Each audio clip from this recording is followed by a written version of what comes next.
Welcome back to another quick video. Today I've got the Fender FT-1 Tuner. I just picked one of these up recently, so I thought I'd do a quick unboxing video just to give you a bit of an idea of what you can expect. This particular model is the cheapest, most basic one in the Fender range. Included in the pack is the user manual. I'll put that on screen later on. The CR2032 battery. That's a 3-volt lithium cell. And just to show you the tuner itself, plastics on this feel perfectly fine. They're pretty thick. You'll notice on the top there is a sticker, so make sure you take that off.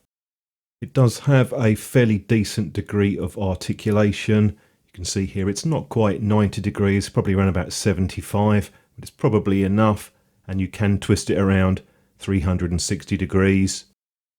I haven't found a problem with the adjustment on this. There seems to be enough rotation there. Got quite thick rubber pads, and one of those has got a pattern on it, give it a bit of grip.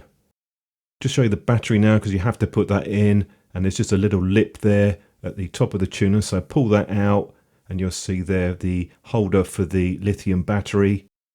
Make sure you put that in positive up with the writing up, and then just push that back in and it clips into place.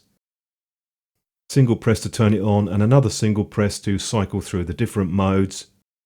We've got guitar, bass, ukulele, violin and chromatic. As far as the battery life goes, they do tend to last quite a while in these tuners, and they're easy enough to pick up those batteries. They're quite common. Quick demonstration as far as tuning it. This will also work on an electric guitar as well, and you'll see that the display turns to green when it's in tune. It's not the biggest display on a tuner, in fact it's quite small, but it's big enough to see what's going on. Don't really see that as a problem.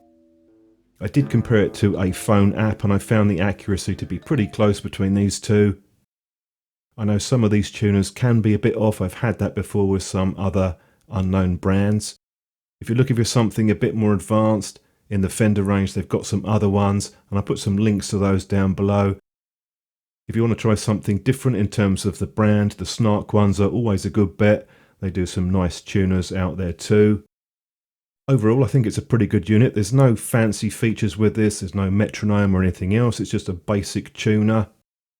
Been a bit busy lately, so I've only been doing short videos, but hopefully in a week or two, get back to my normal schedule. Thanks to everyone for watching, and I'll see you in the next video.